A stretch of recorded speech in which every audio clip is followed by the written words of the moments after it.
¿Qué tal? Mi nombre es Nicolás.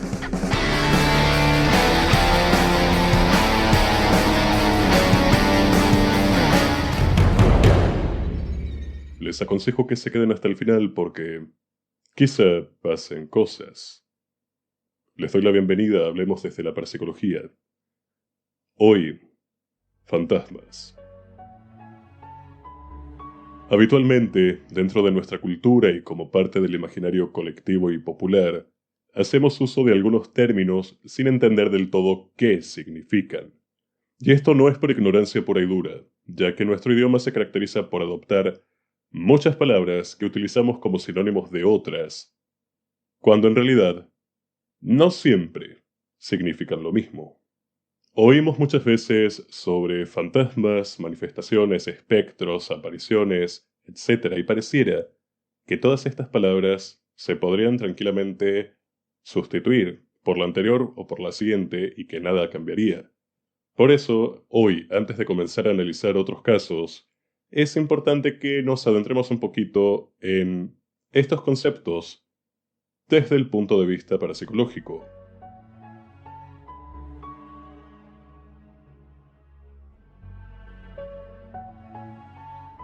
La Real Academia Española los define como visión quimérica, como la que se da en los sueños o en las figuraciones de la imaginación, y también como la imagen de un muerto que, según algunos, se aparece a los vivos.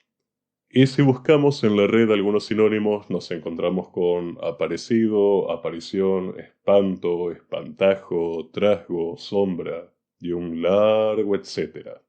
La verdad es que racionalmente no sabemos muy bien qué es un fantasma, pero sabemos que existen. Podríamos ahora detenernos y hablar de los famosos 21 gramos del alma. Pero creo que hoy nos conviene más empezar por la hipótesis planteada por el biólogo francés Delpaz, los paquetes de memoria. Todos conocemos el dicho, la energía no se pierde ni se destruye, solo se transforma, que no es más que la ley física de conservación. Pues nuestro amigo hizo una ecuación similar al plantear lo siguiente. Las células pueden romperse, corromperse y morir. Pero la energía de cada mitocondria, hablando desde la física, no debería desaparecer luego de la muerte y de la putrefacción del organismo. Esta energía, libre de un receptor material como lo es el cuerpo, no desaparece, sino que tiene que ir hacia alguna parte o transformarse en algo. Entonces, todo es energía, en este caso de raíz física como puede ser el cerebro, capaz de crear la mente, la imaginación, la memoria y la conciencia. Pero si todos estos factores los simplificamos, el resultado, en esencia, es energía. Y esta teoría está fielmente apoyada en el concepto de ondas cerebrales inductoras planteado por Gray Walter. Nuestro biólogo favorito del día logró demostrar que las moléculas de la conciencia sobreviven a la descomposición de los tejidos nerviosos de los cuales solían depender. La muerte en este punto podría ser entendida como el corte del cordón umbilical entre la parte A, la que crea y la que alimenta, y la parte B, lo creado o la creación. ¿Y qué significa paquete de memoria? Es justamente esa creación que amalgama los recuerdos, la experiencia, la energía, nuestras vivencias, nuestros sentimientos, nuestros recuerdos, la forma en la que transitamos por esta vida y cómo cada uno fue codificando lo que ve y lo que interpreta, lo que supone que es la realidad. Eso es un paquete de memoria. Pero no todos los individuos somos iguales ni compartimos idénticas características en todo ese listado que acabo de mencionar. No estamos diseñados con una plantilla donde todos sentimos lo mismo en la misma intensidad o en el mismo momento. No todo nos marca a todos de la misma manera. Tenemos la fortuna del libre albedrío de existir en lo bueno, en lo malo y en el depende. El habitar entre distintas tonalidades y saturaciones, blanco, negro, gris, muchos tonos de gris. La etiqueta que nos damos a nosotros mismos o que los otros nos dan quizá solo esté ceñida a cómo somos o nos comportamos habitualmente. Psicológicamente hablando, el ser humano oscila permanentemente entre dos extremos, placer y displacer, y los impulsos primarios de estas facetas, o los conceptos de pulsión de vida y pulsión de muerte, donde vida es inicio, continuación y perduración, y muerte es inercia, destrucción y fin. Cuando buscamos progresar en algo o cuando nos recreamos en actitudes placenteras, estamos siguiendo un impulso erótico. Cuando entramos en una crisis de enojo, de tristeza o frustración profunda, estamos siguiendo un impulso tanático. ¿Y qué tiene que ver todo esto con los fantasmas y con los paquetes de memoria? Pues, que si en vida fuiste una buena o una mala persona, probablemente en muerte seguirás siendo exactamente igual. Pero bueno, siempre existen atenuantes. Quizá un ser despreciable al borde de la muerte siente cierta paz y se redime. Bueno, quizá justamente esa última configuración sea la que más lo marque y por lo tanto, cómo se va a comportar una vez muerto. Tristemente, son pocas las personas que logran morir en paz y rodeadas de amor como para continuar guiados por ese sendero.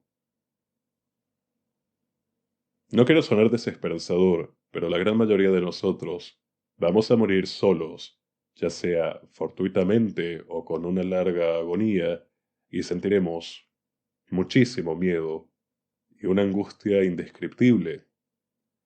Y buena suerte si esas van a ser nuestras herramientas para continuar el viaje. Queda claro que según esta teoría entonces hay paquetes de memoria eróticos y paquetes de memoria tanáticos, o lo que es igual a decir, fantasmas buenos y fantasmas no tan buenos. Los que son del primer grupo, se supone, lograrían trascender, independientemente de que ellos en su condición y nosotros en la nuestra no sepamos qué es eso, ni mucho menos cómo se hace. En cambio, los miembros del segundo club se quedarán arraigados a este plano tan material, quizá por deudas pendientes, quizá por culpas muy grandes, quizá porque la maldad en algunos casos actúe como un imán que no los deja irse.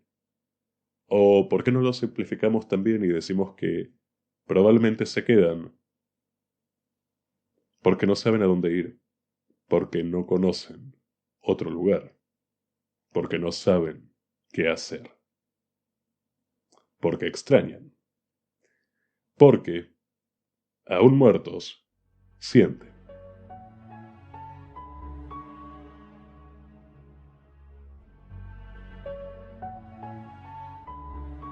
Según la RAE, algunas acepciones para el término aparición son efecto y acción de aparecer, visión de seres fantásticos o mitológicos o sobrenaturales y fantasma. Los sinónimos tenemos nuevamente fantasma, sombra, espectro, bla, bla, bla. Para manifestación tenemos que el significado es acción y efecto de manifestarse. En los sinónimos encontramos el término aparición, encontramos el término signo, síntoma, exhibición, demostración, señal. Parapsicológicamente, estos dos conceptos sí dependen de un fantasma, o mejor dicho, de la energía psíquica de un fantasma, pero hay algunas diferencias interesantes. Manifestarse podría manifestarse cualquiera, hacer acto de presencia, golpes, ruidos, problemas eléctricos, juguetear un poco con la llama de una vela. No lo está haciendo. Vamos bien. Pero, si bien las apariciones son una forma de manifestación, Estas encierran algo mucho más triste que todo lo que hemos hablado. Una aparición es un suceso recurrente que se repite con exactitud. Si quien está del otro lado de la pantalla está vivo, muy probablemente hayas experimentado un déjà vu alguna vez. Pues esto es como un déjà vu constante, como un bucle. Parte de tus moléculas de conciencia, de golpe, se ven atrapadas en una pesadilla donde una y otra vez hay un suceso traumático que se repite incesantemente durante X cantidad de tiempo medible en el mismo espacio, en el mismo lugar, sin que puedan hacer nada para romper con esa cadena. Como comprenderán, generalmente los fantasmas que hacen apariciones son tanáticos. Una vivencia muy fuerte desgarró y fragmentó esa conciencia que ahora se ve, sin querer, autocondenada a revivirla una y otra vez de forma casi perpetua. Quizá el morir, con una gran sensación de terror, de angustia o desolación, sea suficiente como para acabar de esa forma. Otra diferencia es que con una aparición no se puede interactuar.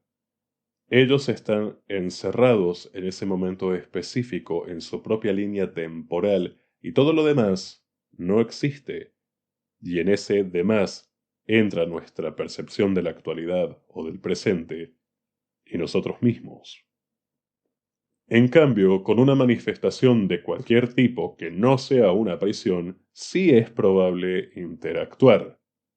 Los riesgos y consecuencias de no hacerlo o de hacerlo daría material como para 15 horas de video.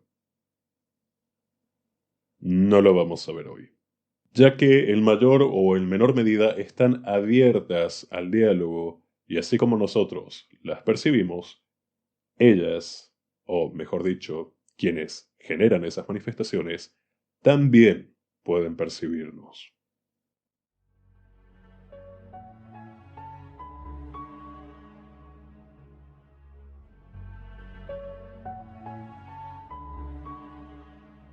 Hasta ahora hemos hablado de fantasmas, paquetes de memoria, manifestaciones y apariciones.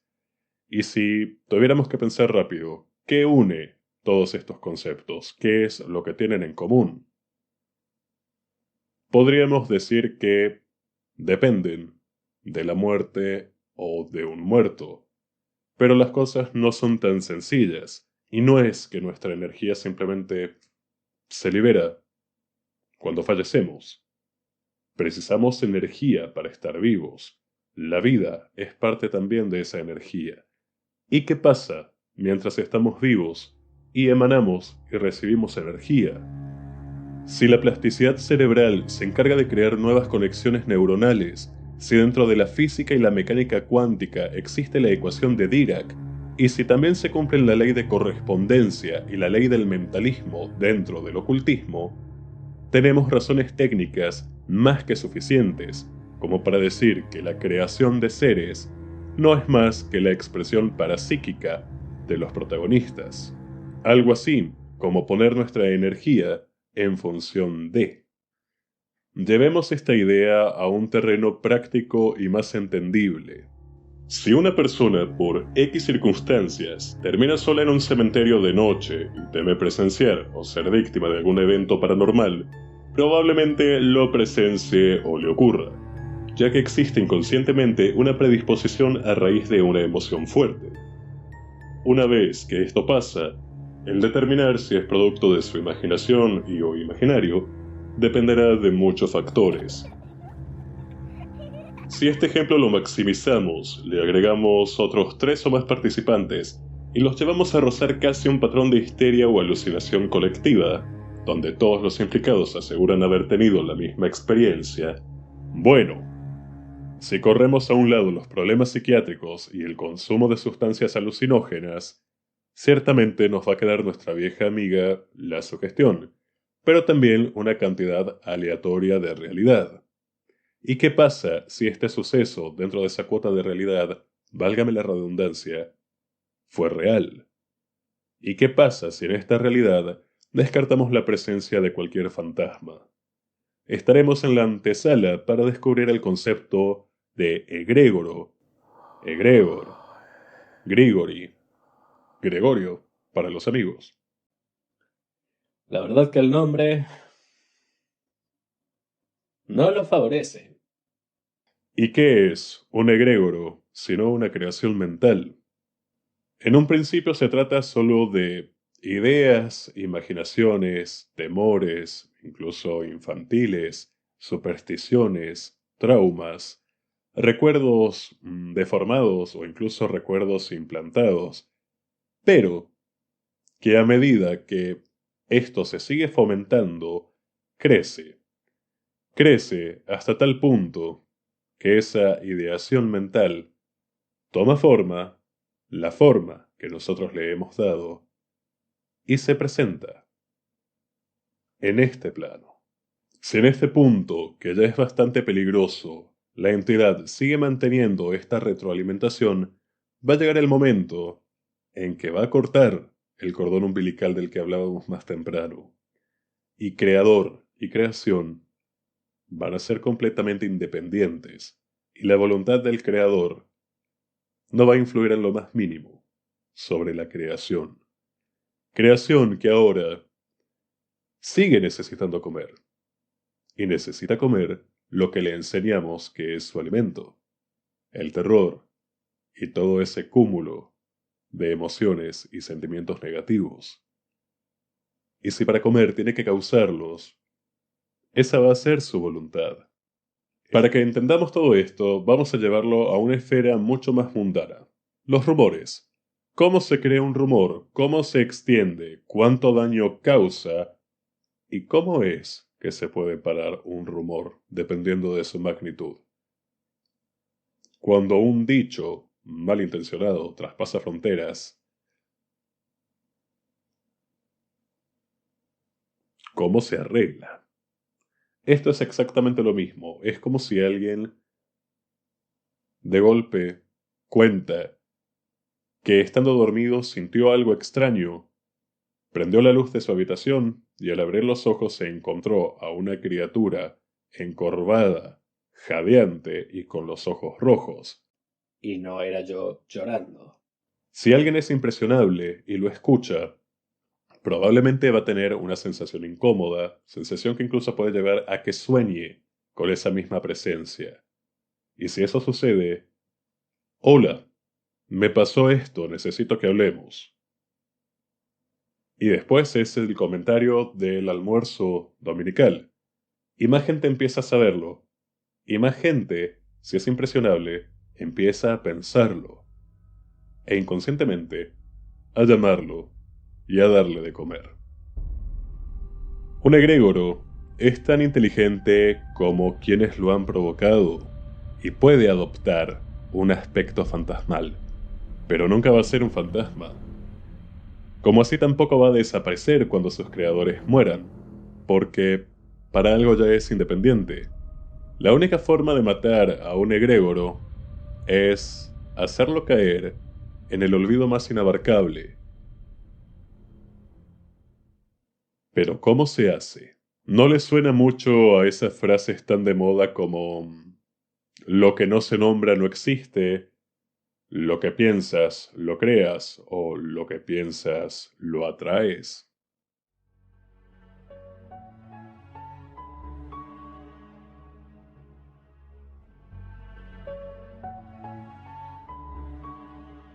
Si sobrevivieron a todo esto tan teórico, no se quejen, peor iba a ser dedicar un video únicamente a conceptos y que se termine ahí la historia durante un mes.